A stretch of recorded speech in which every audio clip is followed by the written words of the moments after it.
We'll guide you through how to use the CodePen editor effectively. If you find this helpful, consider subscribing and liking the video.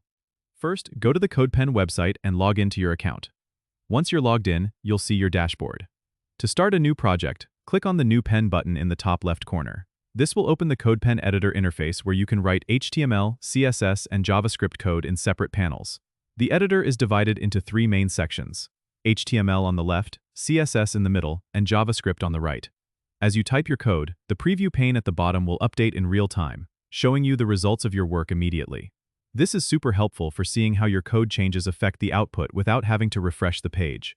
You can also access settings for each panel by clicking the gear icon next to their respective labels.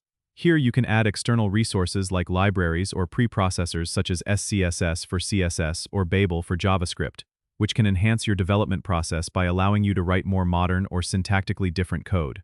If you want to save your work, make sure to click the Save button at the top. You can also fork a pen by clicking on the Fork button, which creates a duplicate of the current pen that you can edit without affecting the original. This is great for experimenting with changes or building off someone else's work.